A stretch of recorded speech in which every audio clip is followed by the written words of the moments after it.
We taping now? Right. He said, can you... Oh. What am I doing wrong? Coach's name, or the players? He said, can you... Oh, no.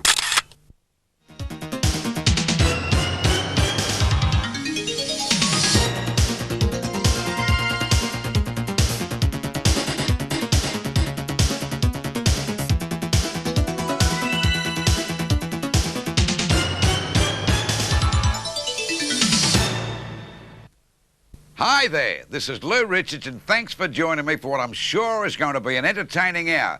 Now, have you ever stopped to wonder what our game would be like without larrikins? Fairly dull, I should imagine. So what we've put together for you is a look at just some of those larrikins who have given us a laugh on those cold winter days in the outer and who have inspired us with their talent. So sit back and have a laugh on us, or should I say, at us. First up, one for Magpie fans. Collingwood's greatest ever captain. And by the way, that's Tony Shaw next to me. Shaw can be a fiery fella on the field, but his eyes are always fixed firmly on the ball. What a beautiful lead into this story.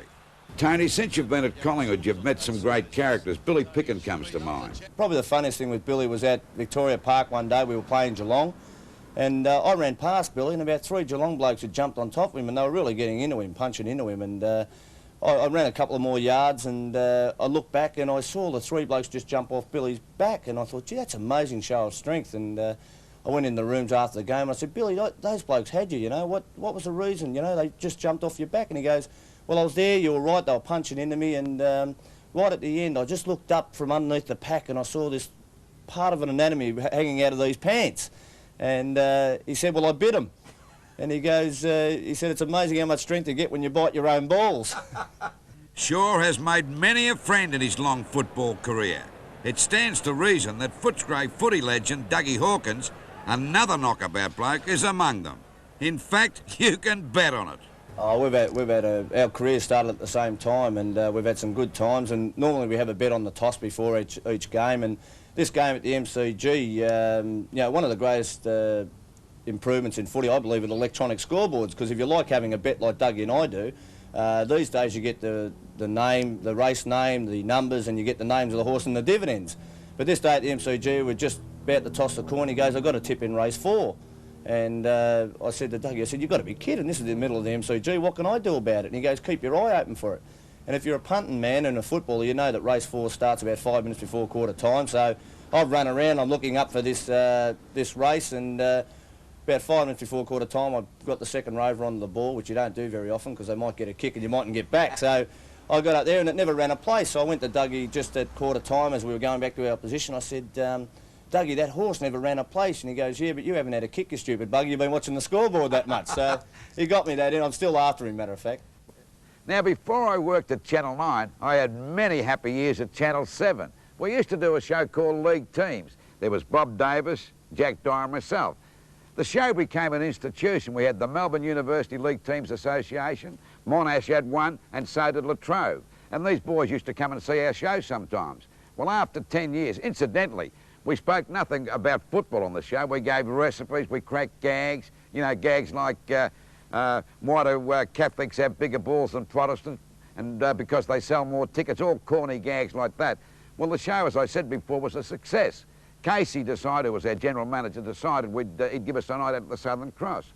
We go to the Southern Cross, had about 8 or 10 bottles of claret and numerous beers, and after we'd had that, we decided to go home. It was about 1:30, and we came out to the front of the Southern Cross, and we were staggering a bit, and a copper came up, and he said, hey, you boys have been drinking your pretty booze. And I said, no, we're not. He said, what's your name? And I wasn't going to give him a right name because I knew if I gave him a right name and we were booked, I'd finish up on the front page of the Truth.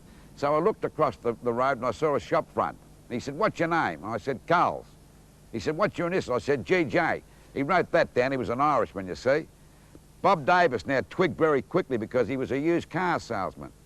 Very shifty, Bob. He was that crooked he'd go to sleep in a trumpet. As a matter of fact, when he dies, they're going to screw him into the ground. And he said to Bob, he said, what's your name? And Bob said, looked across the road and he said, David. He said, no, what's your surname? He said, that is my surname. He said, well, what's your Christian name? And Bob said, Roger, and he wrote that down. Now, Jack could hardly stand up and leaning against the window, staggering it all over the place. And the copper said to him, he said, "Hey, big fella, you've had a lot to drink." And Jack said, "I beg your pardon, I haven't had a drink." He said, "Well, what's your name?" And Jack said, "Would you believe the Victorian branch of the Permanent Building Society?" Jack and I spent 25 years taking the mickey out of each other on Channel 7's infamous World of Sport. But Jack's media commitments didn't end there. Each week, his eloquent style of calling could be heard on 3KZ. His contribution to the game even getting him a Guernsey in the Queen's Honours. Jack, congratulations. If ever a man deserved a gong, you did. Are you serious about that? I'm serious, Jack. I think it's fantastic. Are you sure now? Yeah. You sure? Richmond, you have made the club Richmond, not their flags, but you, Jack, have made the name Richmond infamous. You know what? The only reason I'm talking to you is because you wrote that article this morning. It was a nice article. It was the best you've ever written. Thank you, Jack. God bless you. Jack's stint behind the microphone lasted until the station decided to dump its coverage. Now, I've spent a near lifetime telling yarns about the great Tiger, but I'll tell you what, I've managed to crop up in a few of his stories over the years, like this one involving the two of us and former radio legend Norman Banks. Banks took us up to the university to give a lecture, and I said to Lou, I said, "Don't say anything with God here." I said, "You just speak when you're spoken to." You know what Lou's like. he always wants to bob in. Well, he bobbed in, you know, and it was packed, the house. And Banks said, "You little sawn-all thing," he said, "you speak when you're spoken to." He said, Lou, he said, I should have listened to you in front of about 1,000 people. He said, he never did it again because Banks was the man. You didn't interrupt him at all. So Lou shut up after that and spoke when he was spoken to. That's hard to do. Oh, Jack Dyer, what a beauty. Poor old Jack, he's a bit worried the other day. You know, it's got him tossed how people die in alphabetical order. He can't work that one out. And he said, "Jim Cleary's gone, Dyer's next to mine, D's next to mine, next to go." Another colleague from the World of Sport days was Neil Roberts, St Kilda's 1958 Brownlow medalist. And now Roberts has gone back to full back and he kicks Roberts off was a champion footballer, one of the greats. He also happens to be one of football's great storytellers. What about the, probably everyone knows, a lot of kids today haven't seen him, but his reputation, you know, has lived on, will live on forever. A fellow like Bob Chitty. After a game one night, Brian Maloney was telling me this, and this tickled me. Maloney, he's a character too, came to St Kilda from Carlton. Apparently they went up into the bowels of Carlton late at night, and Chitty was well known up there, and he knocked on this single terrace door, and a voice said, "Who is it?"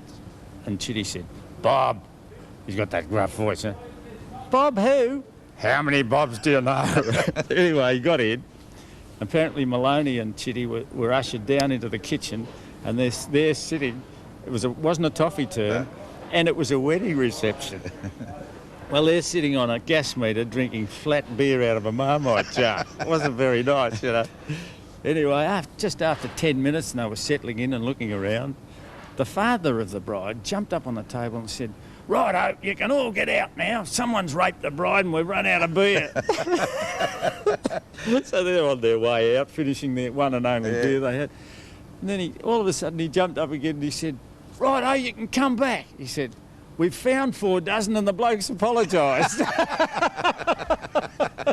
Victoria Park. By golly, the old ground brings back some great memories. I can recall playing a match here against Essendon in 1953. That was the year we won the flag. At half-time, they were killing us. They were 6 goals in front. And, of course, our star player, Bob Roseman, was being tagged by a bloke by the name of Gallagher. And when you got a tag him, when you got no hope of getting a kick. So at half-time, Bob Rose said to me, "This bludger's driving me mad, Gallagher. I can't get away from him." I said, "If I get a chance after half-time, Bob, I'll whack the bludger for you." So you wouldn't read about it. We're running down to the old scoreboard end down here, running towards the scoreboard, and Gallagher's right behind me. I give him the best backhand you've ever seen in your life, knocked 2 of his teeth out. He's got blood streaming out of his mouth. The next thing I know, the goal umpire, a bloke by the name of Mick Rooney, rushes out and he said, "Lou, if you do that again, I'll have to report you." Well, he never reported me. Bob Rose went on to become the best player on the ground, kicking 6 goals and winning the game for Collingwood. We were back in the rooms after the match, and everybody was saying, "God, what a great win it was, and how lucky I was to get it, to beat the rap of being reported." What they didn't know was Mick Rooney, the goal umpire, was my mother's cousin. Now, poor old Mick's gone, he's up in heaven. All I say to you, Mick, is, God bless you, mate. God bless you. Few umpires, even my relatives, ever become household names, but Glenn James was the exception to the rule. 10 long years of abuse from on and off the field never dampened his enthusiasm for the game. Ray Hupperts came up to me, and it was about halfway through the last quarter, and Barry Cable and those blokes were playing, you know, Rod Ashman was playing, Bazusto, and he came along and said, he picked up this chicken bone and he said to me, "Here, James," he said, "you're going like a dog." He said, "You might as well have this." And I said, "Ray," because he started to walk away, and I just went, "Come back here." I just went like that, and he came back and he thought I was going to report him. And I said, "Listen, mate," I said, "you've given that to the wrong bloke, you know." And he said, "Why?" I said, "Because if you keep hanging around here, mate," I said, "I'm going to point this at you." And what did he say? And he took off. He said to me, he said, "You're mad, you bastard." One of James's fondest memories was the 1982 grand final. A game remembered not only for Carlton's great win, but the unexpected appearance of this young lass. I looked around and here's this girl. She's jumping around. I thought there were 3 footies on the ground. I looked at mine and looked at 2 others and thought, no, I'll hang into this one. So anyway, I looked around and she's got a scarf wrapped around Bruce Doole's head. It wasn't anyone getting knocked out. She was completely nude. She was completely naked. Yeah. And, you know, you can imagine Bruce Doole. I mean, he hardly says a word. I think the most he said to me in my 10 years of umpiring league footy was occasionally he would say, when I played a free kick against him, he'd look at you with his hands in the air and he'd shake his head and he'd say, "That was a bloody strange one." Yeah. That's the most he ever said. Anyway, this day he was really going off because she had the scarf wrapped around his neck and she's dancing around and Bruce Doole's going, That was him going right. She was a blonde. Was she a natural blonde? Well, no, she wasn't. Did you notice that? Well, yeah, I can attest to that, yeah. James was never shy when it came to pulling his report book out. In fact, I used to refer to him as the quickest drawer in the land. Nor did he mind putting his own welfare at risk. Why else would he pay a free kick against Collingwood in front of the Victoria Park Social Club? It was 30-odd minutes into the last quarter and Fitzroy were 3 points in front. Collingwood, Ricky Barham was just about to kick the ball and Mickey Conlon put his hand out and was just about to grab him and Tony Shaw was going whack. He hit him in the face.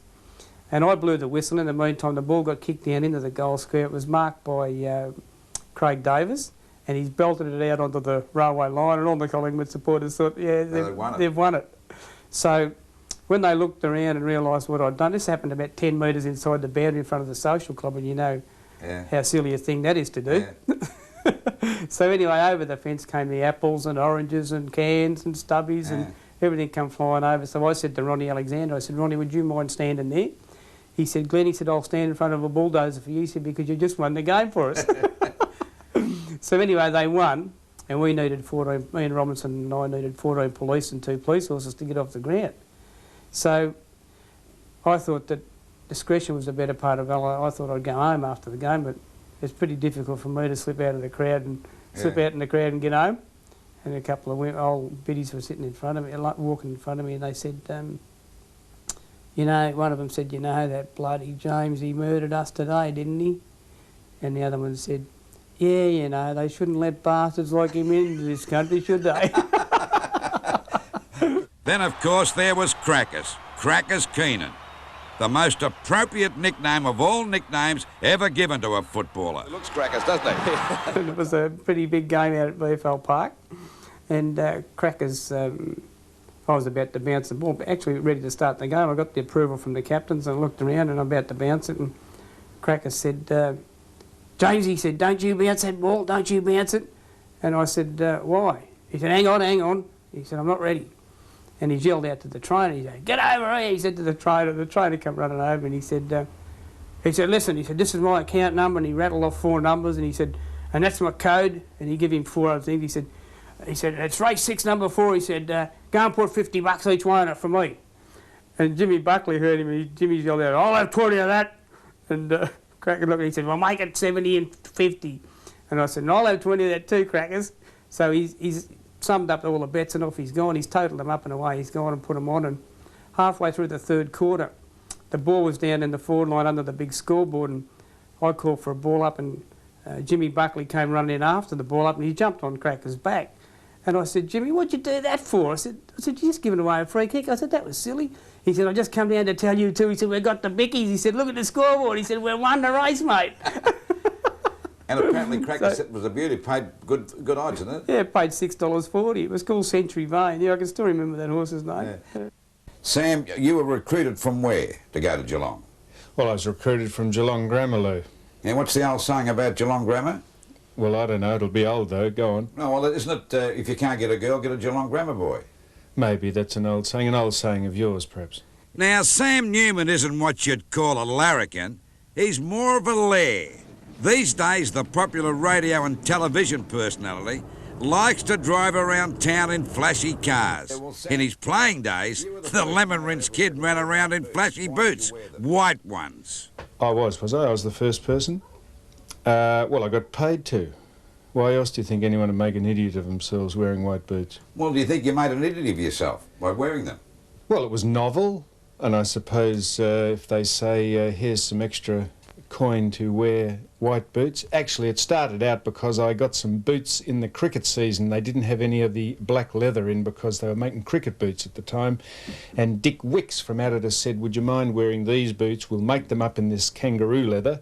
Should we be saying that with the ecology the way it is? Anyhow, make these white boots up with the kangaroo leather, some albino kangaroos they had culled just previously, and I wore the boots while we were waiting for the black leather to arrive. Sam played 302 games in his 16 years at Cardinia Park.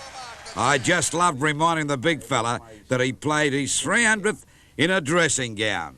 No, I started on the bench, a monumental coaching and tactical move by Bill Goggin. You remember Bill, who lost the State of Origin game a couple of months ago at the MCG, first since Bob Davis lost it 30 years earlier.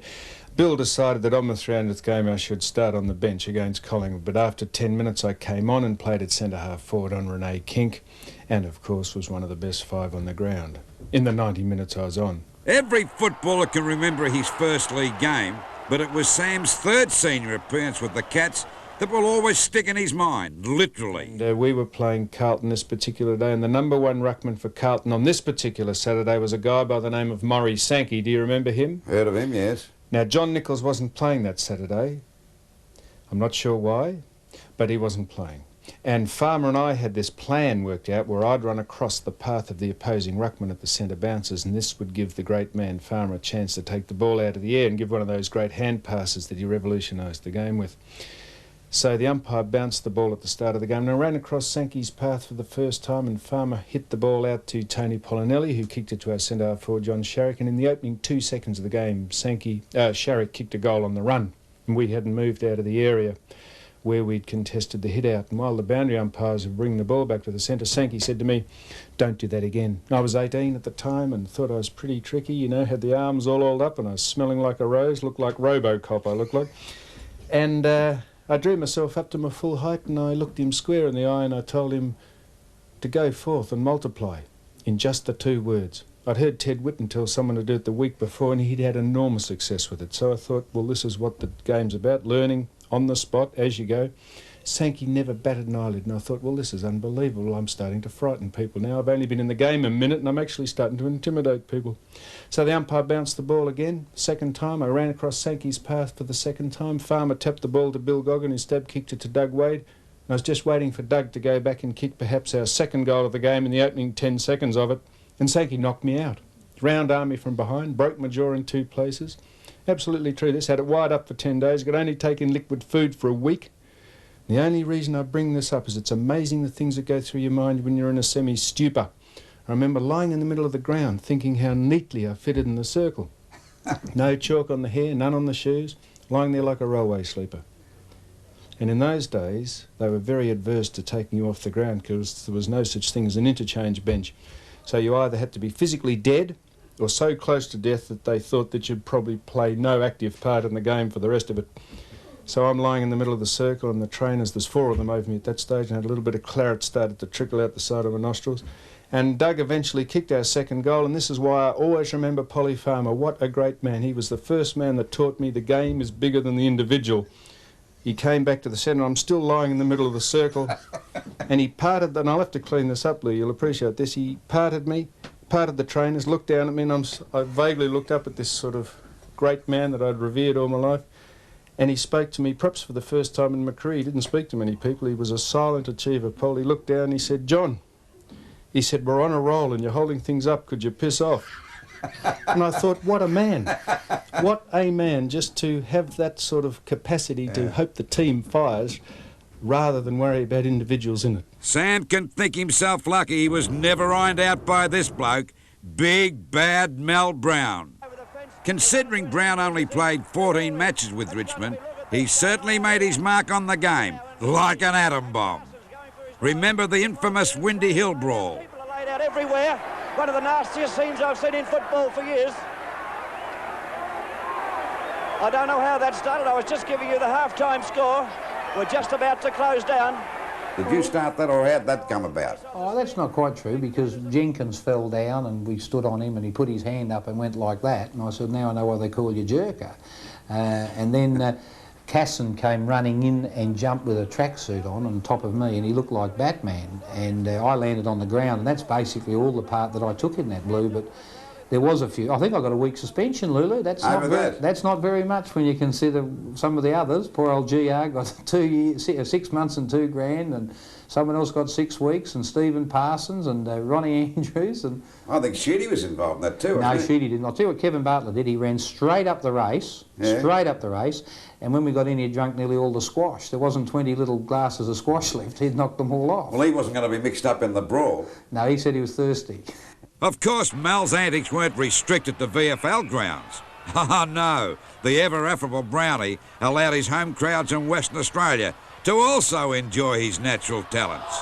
Just ask Claremont supporters. We used to invite the umpires down to practice, you know, the pre-season scratch matches, and I'd called him and said, listen, I don't want to you to play many free kicks because this is a very soft club and we want to try and get out of it and get the tough ball. And he just said, I'm not listening. So as I did, I just clipped his heels, and he did a triple somersault, and I got reported for that in a game amongst ourselves. Reported for how long? I got 12 weeks, I think, for that, in a game amongst yourselves. But did you deliberately do it or what? Well, I did deliberately do it, but it was, you know, he was very rude. I mean, umpires should pay attention when you're paying their wages.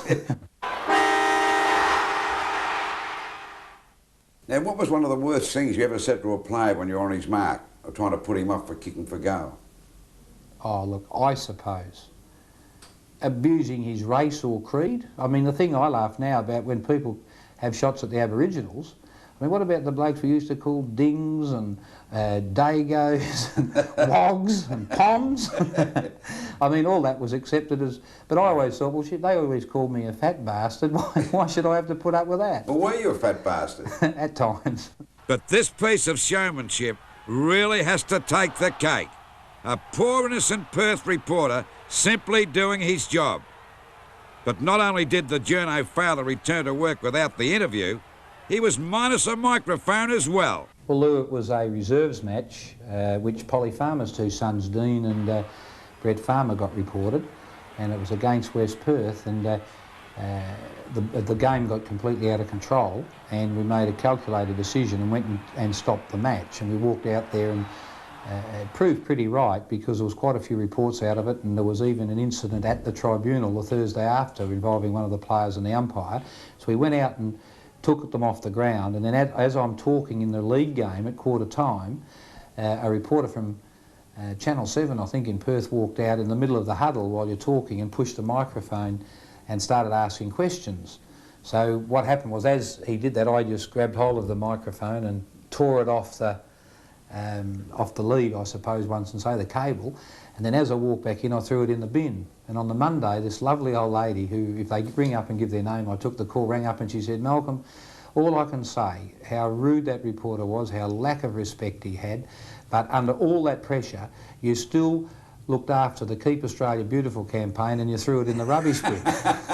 Brown has returned to Punt Road as Richmond's marketing officer. It's a job he's taken to like a duck to water. Hey, hang on. Hold it right there. A duck to water?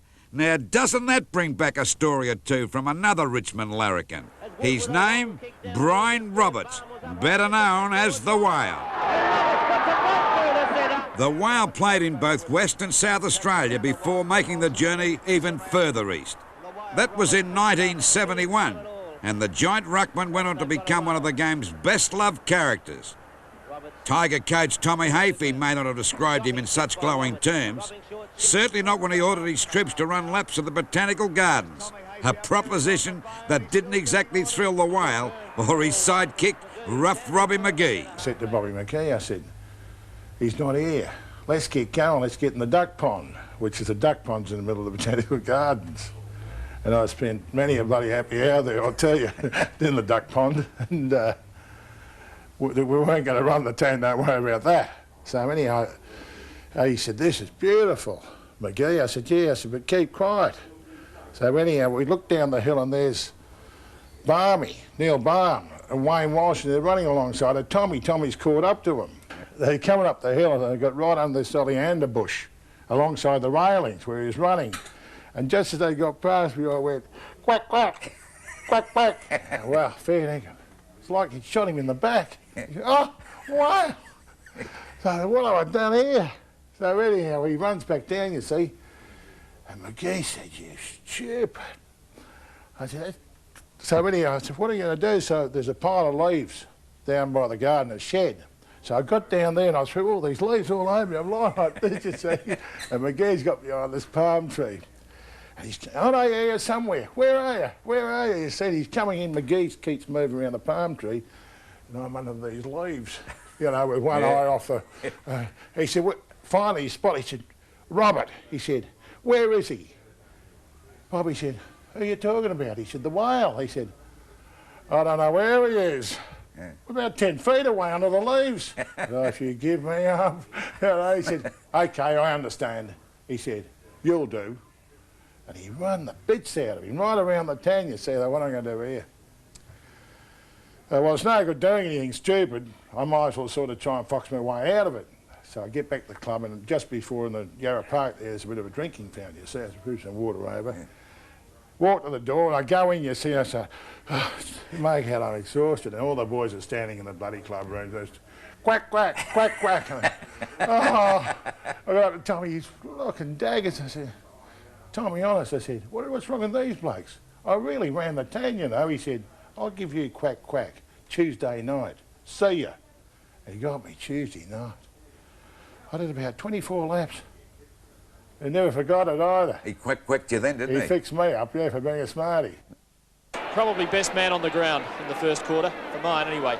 Kicks to the wing, he's had half a dozen. Brereton! A monumental mark. From the moment this kid burst on the scene back in 1982, we all knew he'd be a champion. But what we didn't know was that this youngster had a touch of Hollywood about him. She gets too hungry for dinner at 8.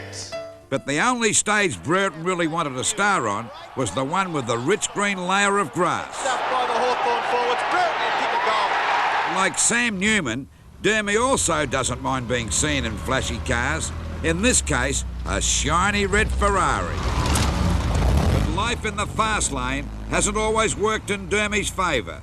A late arrival for a State of Origin match against South Australia earned him a public dressing down from you-know-who. Your car broke down. Oh, the cab I was catching from Frankston. Where did it break down? On the freeway. On the Tullamarine freeway. What time? Well, the light would have gone down, probably. Confrontations are nothing new to Brereton.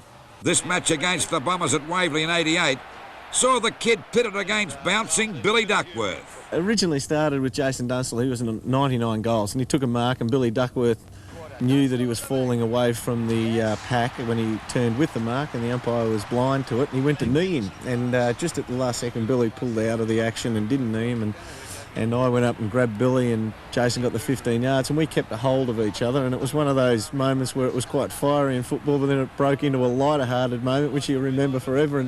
And Billy patted me on the butt, and I thought that was funny, so I kissed him, and we had a good laugh about it, and we had hold of each other, and it was a great light-hearted moment. And then we're standing in the goal square holding each other by the scruff of the jumper as Jason kicked for his 100th goal. I pushed Billy, he pushed me. We both stood back one step from the original pose, and the umpire somehow awarded Billy the free kick and said that I had infringed.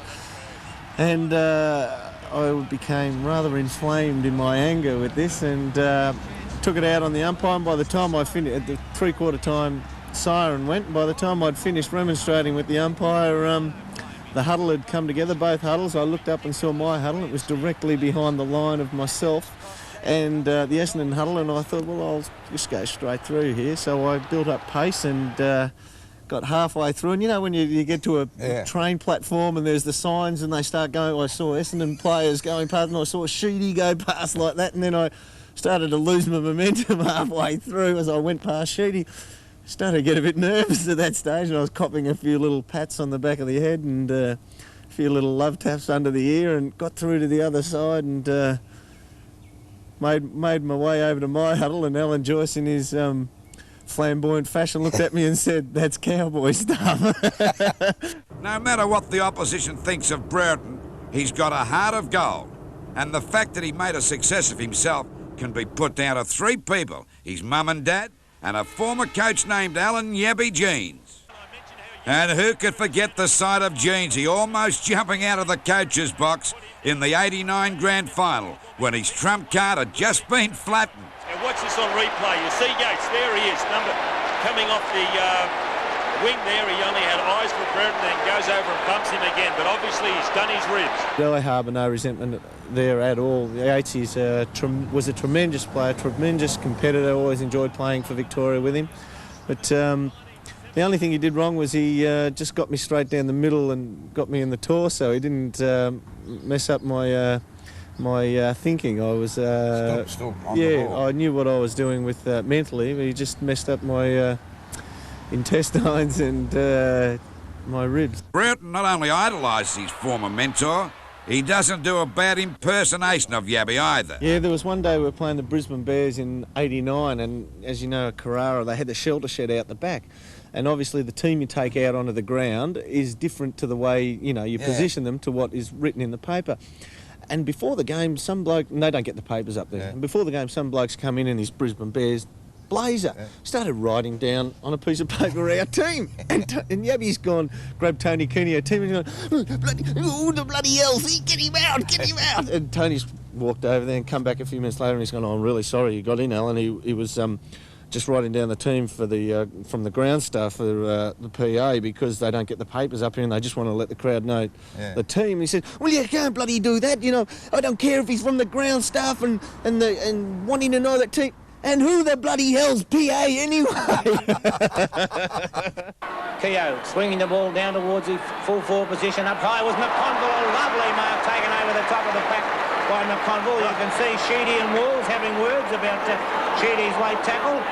Sheedy now having words back to Robert Walls and letting him know what he thinks of things. Sheedy earned himself a reputation as a tough character in his 251 games with Richmond. And it's a reputation well-founded. What about yourself? You were classed as the greatest headbutter in the business. Did you practice that, or how did you get it down to such perfection? People at Essendon wouldn't remember those things unless guys like you bring them up. My players think that I was a reasonably good player and a very skillful. Well, you were a good player, but you still headbutted. Yeah, look, I never ever practiced that as an art, to be quite honest, but gee, I'll have a think about that and set up a new training drill. The one-time plumber has come a long way since the Tigers recruited him from the VFA club Paran in 1967. He took charge of the Bombers in 1981 and has gone on to coach the club to more than 300 games. This lunch was to honour his 300. Good old Kevin on behalf of all of us. Okay? And a new contract, did you hear that, lady? Now that's the side of Sheedy we don't see very often. The man's wit is as healthy as his appetite for the game. And let's face it, when you've coached some of the characters he has, you need a sense of humour. Well, probably Michael Long is one of the funniest people I've ever met. Yeah. And I think Michael Long could be one of the best comedians that could ever end up in this country. He's got a wonderful sense of humour, doesn't speak very much, but absolutely makes everybody laugh in the club. Can you give us an example of him? Well, I mean, I suppose the best story I could ever tell was that I was really I couldn't find Derek Kicker one night. It was that dark out there in the training track. I said, for God's sake, laugh as small as I can see you. And I was taking the mickey out of Derek because Mel Brown said, look, crack a few jokes. You're a bit serious lately, Kev. This is Malcolm. Yeah. So Michael Long heard that and he said that he tried to come over about 25 minutes later and said, look, I've got to go off. I said, Michael, you've been training really well. What do you have to go off for? He said, oh, I've got a leg injury. I said, well, what's wrong with them? He said, they're bruised. I mean, how could you ever pick a bruise on Michael Long? You know, so it's 6:30 at night in the winter. So he just looked at me straight pan, dead fan, you know, just, yeah. I got a bruise. Now let's turn the clock back a few years at Windy Hill to the days of Paul Vanderhaar, the Flying Dutchman. Vanderhaar, beautiful mark. Going out for Vanderhaar, he's clear. Hand pass, now he's got a shot for goal. What's the result? A goal! And he does a long kick up there towards Vanderhaar. Flying, he's got it! Now Vanders is one of my all-time favourite footballers, a builder of swimming pools, and he's a great bloke to sit down and have a yarn with, but he found himself in hot water more than once with former Bomber coach Barry Davis because of his love of the good life. Barry was a very dedicated coach and footballer in his day, and I think he thought that everybody should have the same lifestyle. And just one of the incidents that happened was that when he first got appointed, that he came out of the change rooms one night and caught me having a smoke out the front and said, "Oh, I'd heard about you, that you do have a smoke and a drink," and said, "If you want to play league footy, what do you think you can do about giving them up?" I said, "Well, I am coming good." I said, "I have actually given up smoking dopes at this stage so far." He was pretty relieved.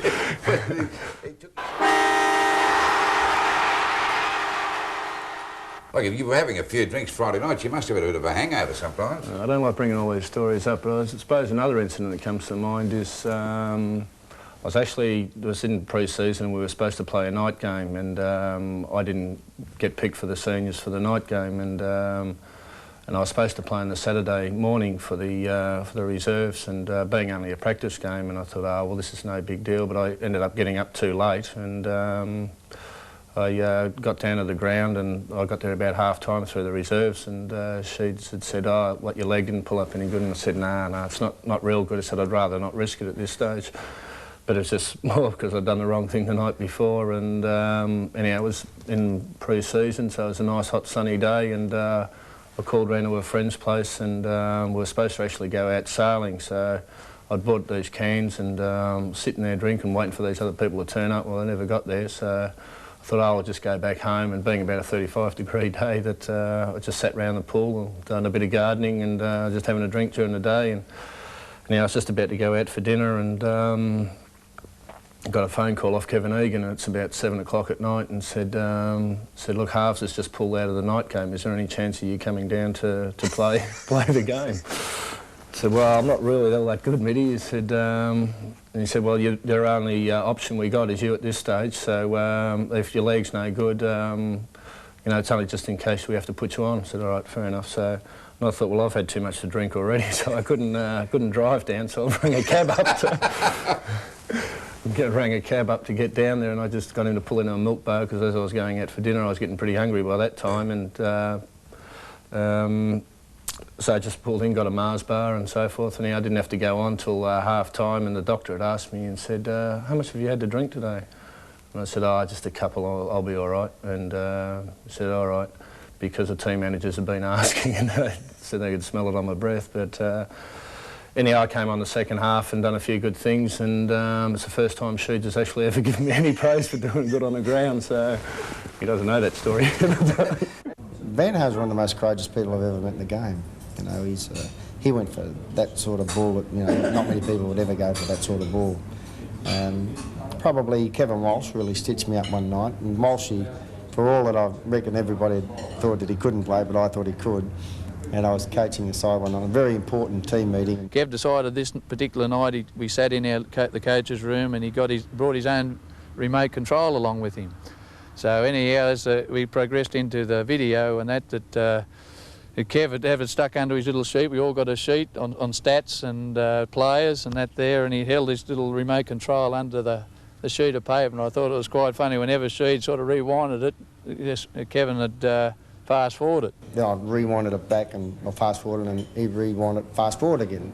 I was, geez, you know, this, and I just didn't pick what was happening. And the players just never, ever smiled, not one of them. They just looked estranged, as if you are a hopeless coach, you know. In search of our next larrikin, we head to the nation's capital, Canberra. They reckon there's a few cowboys in that joint up there, but I'll tell you what, just across Lake Burley-Griffin is the greatest cowboy of them all. No, not John Wayne, Big Cowboy Neil. And he stretches out after it. He's given a little bit of attention there by Walsh. Picked up by Manzi again. St Kilda into attack with Neil in a good position. He's got it. Oh, a great mark, a freak mark from Cowboy. Now, how did you get the name Cowboy? Well, a lot of people sort of, when you say that, they sort of think it was because as a young boy in the country I used to interfere with cows, but that didn't really have anything to do with that. No, but it was, I used to call people a cowboy instead of calling them a silly bastard. Well, I must say this, you're looking fit. Yeah, Lou, well, as you can see, mate, I've faded away to a block of flats now. $1 million, it's the same. A big, strong player from the Warrnambool area, Cowboy Neil, with those bowed legs, was a member of St Kilda's 66 premiership team. I'll tell you what, when the big fella belted a bloke, and he did that a bit, they felt as if he'd just done them a good turn. But who in their right mind was going to have a go back? One of the Cowboys' best mates happened to be none other than Big Carl. Carl Dittrich, that is. Pass out, Moore puts it out, down goes Adrian. And then we see Jelly going down, but side got him will take a bit of pushing away. I'll tell you that now. Oborn going for the mark. It comes down to Dittrich again. He can't pick it up. Over to Little. Oh, another free kick, I'd say. No, it clears. Dittrich goes after the ball now. Over to Barker. Kick.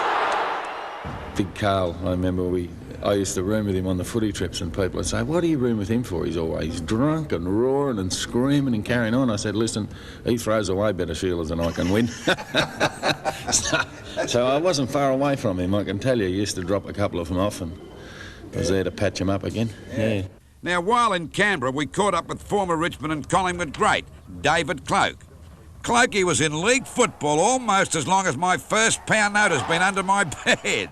In those years, he played with some of the greats, great characters, that is, and no prizes for guessing who holds top billing as his favourite. The big whale, Robertson, that was in my first year when we went over and played in the Australian Championships in Adelaide, and everyone knew how Whale loved a beer, and so we played our first game on the Saturday and we won that, and Tommy said to us, you know, we have to stay around and watch the game and see how the side we're going to play, how they play. So we thought, well, where's the best place to watch a game? And Wales said, well, the best place, the bar. So we head to the bar and we couldn't get a drink there, so we went down to one of the pubs there to have a drink, and Wales got pretty full that day, and he got a couple of dozen cans for the Sunday. We had to play again on the Monday, and we all had the nice day. And on the Monday, Wales turned up and he's feeling a bit crook for the game. So he's gone up to the club doctor and said, doctor, I'm feeling a bit crook, it's something I ate. Oh, felt terrible. Hangover and everything. Walking the range, and it's 105 degrees, Adelaide weather, you know, late September. And what am I going to do here? You know, get the cold shakes and everything, and I went over to Bill Granger. I said, Bill, I said, you got to help me out. I said, I'm off. I said, you got any gear for me? Fix me up. Oh, he said, can you hang on a minute? Unbeknownst to me, he's got nothing. So anyhow, he said, yeah, can you come here a minute? So anyhow, we walked over, and I said, where is it? He said, come here a minute. He said, come in the showers. He said, I don't want anybody to see you take these things. He said, they're illegal. So, you know, I'm half shot. Oh, anything at all. So I get around the corner, you see, and I take it. But he said, look, swallow them straight down, drink them down. If you bite them, they're going to taste terrible. So he's washed them straight down, he ran out in the ground, he's had 17 kicks, he's taken a dozen marks, kicked a goal. I feel terrific. Never felt better. It's good, so I go out and I kill him. Murdered him. Came in at half time, I said, you better give us another one, Bill, I'm going off a bit. So he gave me another one.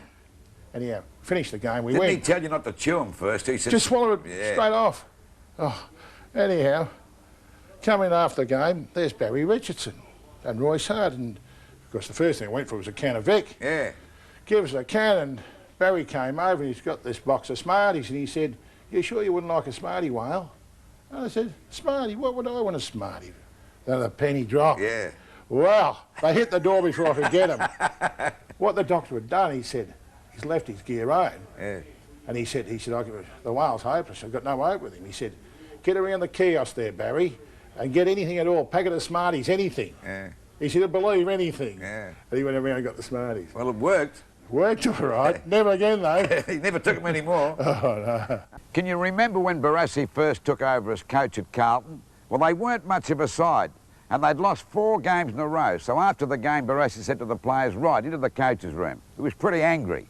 So he got the players to gather around and he said, right, we're going right back to the beginning, right back to the origin of the game, to the basics. And he bent down and picked up a football and he said, this is a football. And there was a dumb ruckman amongst the players. He said, hang on, coach, you're going too quickly.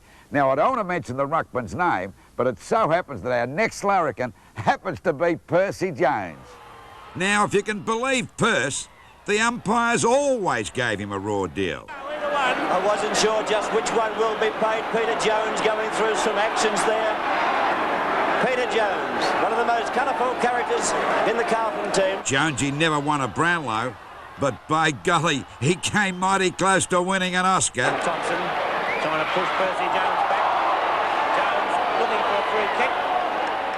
Well, when I turned up there, we were on the way up into a good side, successful side, and I got, you know, I love the game and exuberant, and I loved the scoring goals, and it all became part and parcel then, and you know, I enjoyed myself playing football. Well, you used to clap your hands and do all those antics. Was that put on or what? Spontaneous. No, Spontaneous, yeah. Big Percy had a faithful sidekick at Prince's Park, Adrian Gags Gallagher. The duo has a lot in common. Both are popular publicans and both can get themselves into a spot of bother. In fact, trouble seems to follow them wherever they go. He said to me that he carried you in the hotel business. Big Wade. Yeah. He said he was the brains of the show. He was in. I did the hard work. I did all the kegs, etc., and Adrian was more into PR. He was heavily in PR gigs. I was at home and was going to a final, and he said, well, you know, like, we're going together, aren't we? And I said, certainly. He said, but the lady who was going to look after the hotel was going to be a bit late. Is it all right if I lock up the hotel and, you know, come over and pick her up and out we go? And I said, well, how long did she say she was going to be? He said an hour. I said, well, that should be all right. I think we get away with that. So we got out the ground. We're sitting out there and out at Waverley it was. And you know how it happens with, you know, when it comes over the loudspeaker with Dr. So-and-so, please ring, you know, whatever. Yeah. Well, we're sitting there and it said, would Adrian Gallagher or Peter Jones come to the ground manager's office? And I've looked at him and I said, do you hear that? He said, yeah. I said, what have you done? So we've gone to the ground managers and we've had to go back, leave the football. The police had gone through the place because there was a customer there that came in, you know, the regular on a Saturday. He's gone in the door. Peter hasn't locked the hotel up properly. He's gone through the door, thought the lady who was working behind the bar, he waited half an hour for a drink actually, which wasn't unusual, but thought the lady had been robbed, stabbed, murdered or whatever, and went over and did the right thing, went over to Russell Street and rang the police. Well, they took a dim view of it, Lou. Yeah. And we ended up in the county court over that. Was Peter Jones's effort of closing the hotel, leaving a door open. We went to the county court and the Judge Driscoll, I think it was, said, you boys better choose between hotels and football. And you choose football? Well, I did. He said this, Adrian Gallagher, did he? He's at it again. In 1970, Gags and Percy helped Carlton to win a premiership. The final siren sparking a long night of celebrating. Next morning, the boys were still hearing sirens. We're heading up Larrkins Street and Adrian, there was a light that changed from orange to red and he didn't have you know, the time to pull up, so he careered through the red light. And all of a sudden this motorcycle policeman came roaring around out of nowhere and said, you know, could you pull over? So he said, young Gags, out you get. So I've got out of the car and immediately Peter Jones, being the bush lawyer, you know, took him half an hour to explain the case. Got out of the car and the policeman told him, get in the car, Peter, that's not, I'll talk to Adrian, thanks. And then he asked me a very difficult question. He said, well, I know you've had a great day and everything like that. Would you like to leave your car here and catch a cab to the Prince's Park, or would you like a police escort? Well, I didn't have a think about it, Lou, and I chose for the police escort.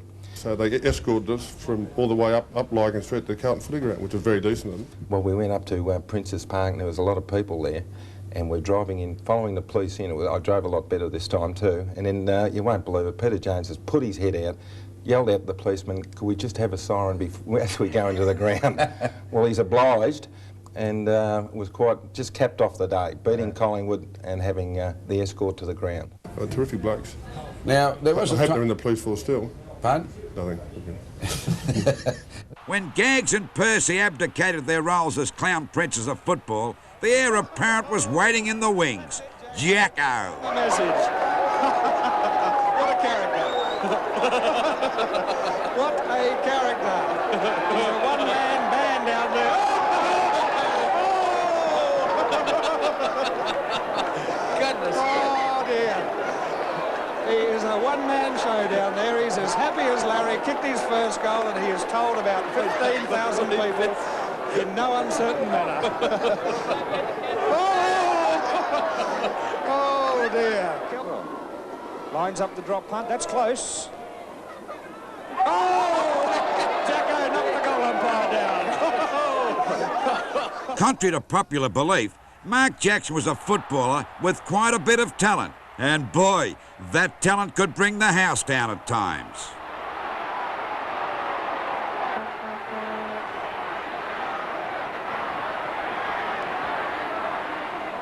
Away from the field, Jacko dabbled in other forms of entertainment. Who could ever forget this #1 bestseller? Well, we never stopped playing it on our gramophone. If you're lucky someday you might see me on the street. My crystal clear complexion is as snow white as a sheet. Some say I'm a genius, to others I'm a loon. But someday there'll be people like me walking on the moon. If you think you've got the nerve to put me in my place, I think that I should warn you I'm not just a pretty face. I'm an individual, you can't fool me. An in-the-blood individual, you can't fool me. A genuine original, you can't fool me. I keep an open mind cause I'm thinking all the time. Nowadays, the former Melbourne, St Kilda and Geelong forward is not only starring in movies, how about this? He directs them as well. After this shot, I'll get you to listen to the chorus and then we can work from there. Okay. Although Jacko's playing days are over, fans could be forgiven for thinking he's still in the thick of it.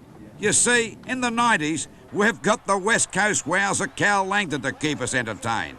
But Victorians have quickly installed him as public enemy #1. Good effort, open goal, it bounces through. But what many people don't know is that Big Carl is a lovable larrikin in the true sense.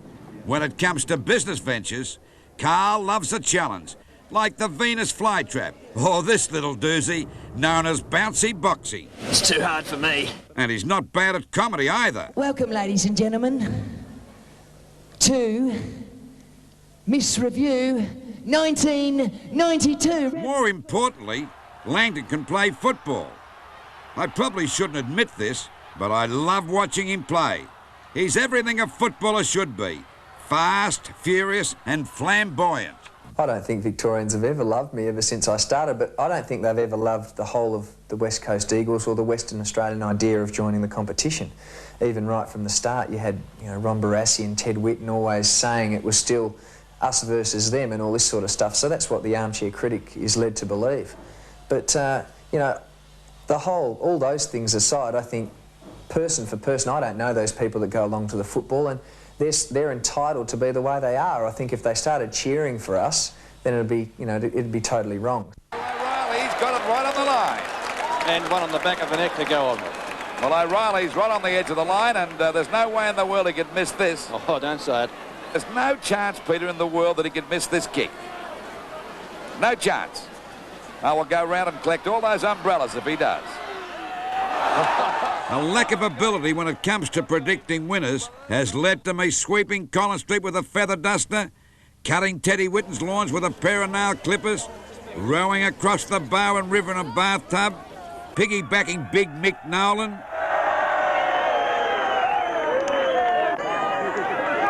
I think he swallowed a keg of beer over the weekend too, the barrel and all, too, because it was pretty heavy. And just about everything else that has made my lovely wife Edna shake her head and ask the good Lord, oh, why me? He'll wine 'em and he'll dine 'em, but he's always there to outshine 'em.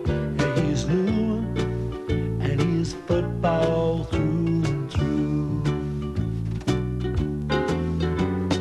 Oh, beware, oh, beware, oh, beware, oh, beware. Don't get on his left, though he's very dapper. There's an ankle tapper. He's got his kids out there. He can please him and appease him, and he sure knows how to tease him. And he's lure and he's football through and through. Oh, beware, oh, beware, oh, beware, oh, beware. Don't get on his left, though he's very dapper. There's an ankle tapper who's got his kids out there. When he played him, well, he slayed him, and as the years went by, he outstayed him. Oh, he's lure and he's football through and through. He's lure and he's football through and through.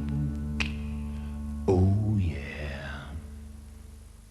But I tell you what, the joke was on me a while back when I interviewed Melbourne's Phoebe twins, Stephen and Matthew, for National 9 News. Matty's the oldest, just by 14 minutes. I think I kicked him out while I was in the womb there. Young Stephen was due to play his 100th game, and with the help of his identical brother, the story came up a treat. Until I picked up the paper the next morning, only to find the boys had switched identities on me. Now, don't get me wrong, I did see the funny side of it, but I also got the last laugh. The Sydney Swans gave the Demons a walloping that weekend. A few weeks later, the culprit behind the scam confessed. It was none other than Phoebe's teammate, Alan Jakovich. Well, Lou, when you came along and asked me would they be interested in doing an interview, I thought it was a golden opportunity to sort of sling one back at you, so to speak, and I was sort of the one that came up with the idea that the Phoebe twins would reverse roles, and of course being twin brothers, they could fool a lot of people, and I thought, well, if they could fool the best of them, they'd be doing all right. They did it very well, didn't they? Yeah, they staged it very well. I thought that even when Stephen had his girlfriend turn up, of course Stephen was Matthew and vice versa, they had to swap girlfriends for the night, so I don't know how long that went for. I hope it was only for the one night. Jakovich likes nothing better than to beat Collingwood. Well, maybe beating his brother's side, the Eagles. Back in '91 we had a little bit of a slinging match, and I think a lot of people got the idea that we didn't really get along and didn't really relate to one another, but that's not the case, and we're brothers, and that's about it. Well, that's the reason why you went up when I think you beat him for the ball and kicked a goal, and you went back and kissed him. Was that having a go at him? No, I wasn't having a go at him. I think that Glenn was... well, I know he was on the mark at the time, and it was just like we had shut off professionally, and Glenn had sort of said something that something silly that he might have said in the backyard going back 10 years ago, and I think that's what sort of set the scene. And once the ball, I thought all they had to do was put it through the middle, and it was a long kick, and it just got home. And once it did, I thought I'd just smack one on his cheek. Well, that's all for now. But before we go, Sam and I will leave you with a tribute to another larrikin. And in his words, yibbity yibbita, that's all, folks.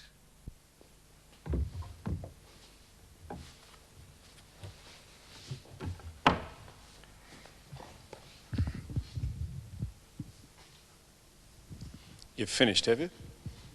You're ready.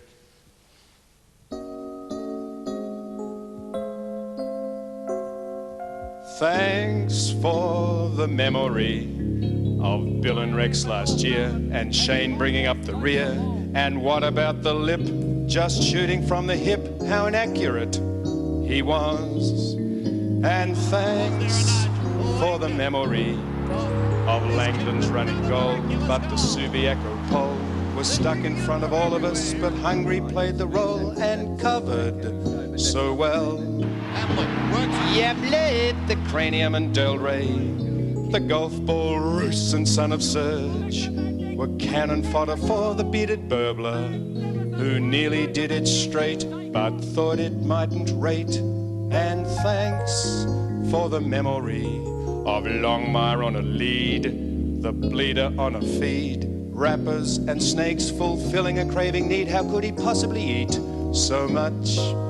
And thanks for the memory of predictions on the run, and you not picking one, of Plugger and Jason for both managing a ton. What a picture they painted.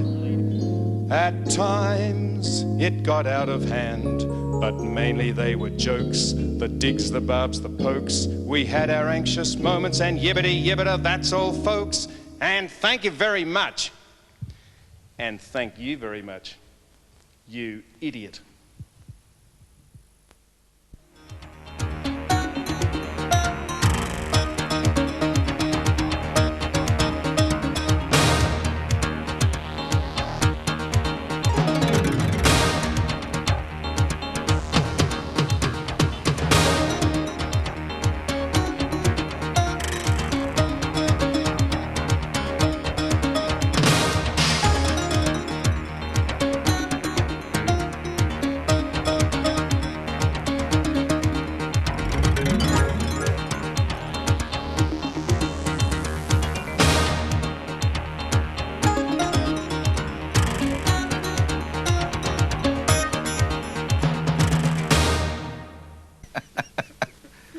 Is that one all right?